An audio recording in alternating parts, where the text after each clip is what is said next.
ધોરાજીના જાંજમેરમાંથી શંકાસ્પદ દૂધ ઝડપાયું છે। આ શંકાસ્પદ દૂધ ઝડપાતાની સાથે જ કાર્યવાહી પણ કરવામાં આવી રહી છે। ધોરાજીના જાંજમેર ગામેથી આ દૂધનો મસમોટો ઝડપી લેવામાં આવ્યો છે।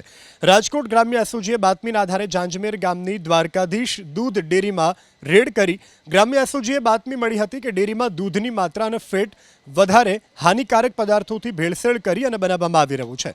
આ બાતમીના આધારે ગ્રામ્ય એસઓજીએ દરોડો પાડી ડેરીમાંથી 400 લીટર જેટલો શંકાસ્પદ દૂધનો જથ્થો જપ્ત કર્યો। દૂધના સેમ્પલ લઈ લેબોરેટરીમાં તપાસ માટે મોકલવામાં આવ્યા। લેબ રિપોર્ટ બાદ દૂધ અસલી છે કે નકલી તે અંગે ખુલાસો થયા બાદ ડેરીના સંચાલક વિરુદ્ધ કાર્યવાહી હાથ ધરાશે। ધોરાજીના જાંજમેરમાંથી શંકાસ્પદ દૂધ ઝડપાયું છે। આ શંકાસ્પદ દૂધ ઝડપાતાની સાથે જ કાર્યવાહી પણ કરવામાં આવી રહી છે। ધોરાજીના જાંજમેર ગામેથી આ દૂધનો મસમોટો ઝડપી લેવામાં આવ્યો છે। રાજકોટ ગ્રામ્ય એસઓજીએ બાતમીના આધારે જાંજમેર ગામની દ્વારકાધીશ દૂધ ડેરીમાં રેડ કરી ગ્રામ્ય એસઓજીએ બાતમી મળી હતી કે ડેરીમાં દૂધની માત્રા અને ફેટ વધારે હાનિકારક પદાર્થોથી ભેળસેળ કરી અને બનાવવામાં આવી રહ્યું છે।